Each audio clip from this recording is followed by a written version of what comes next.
Предлог законот за олеснување на председателот Џо Бајден од 1,9 милијарди долари за да им помогне на американците да се справат со влијанието на пандемијата COVID-19 ја отстрани својата последна пречка во Конгресот.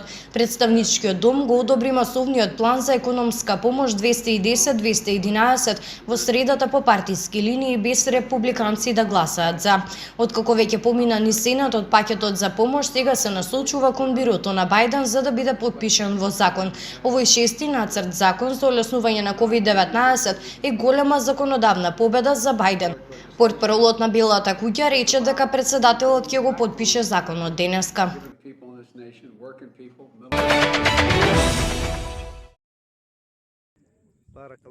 Властите во Нигер од петокот ги затворија сите јавни средни училишта за 2 недели. Првиот човек на Министерството за образование во државата рече дека затворањето за 2 недели треба да им даде на агенциите за безбедност време и можност да спроведат сеопфатна проценка на ризикот. Повеќе од 20 училишта во државата беа затворени по киднапирањето на 27 момчиња и нивни наставници од средно училиште во областа Кагара во државата претходниот месец. После тоа киднапирање следеше киднапирање на повеќе од 250 девојчиња од средно училиште во блиската држава Замфара, каде што некои училишта исто така беа затворени по тој инцидент.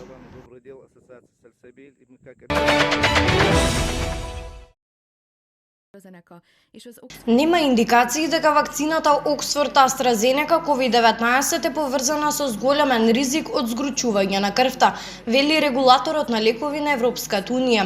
Во него се вели дека бројот на случаи кај вакцинирани лица не е поголем отколку кај општата популација. Изјавата дојде откако голем број земји, вклучувајќи ги Данска и Норвешка, ја прекинаа употребата на оваа вакцина. Суспензијата следеше по извештаите дека мал број луѓе развиле тромби по приемот на вакцината. Исто така имаше извештаи дека 50 годишен маж починал во Италија откако добил длабока венска тромбоза по доза на вакцината.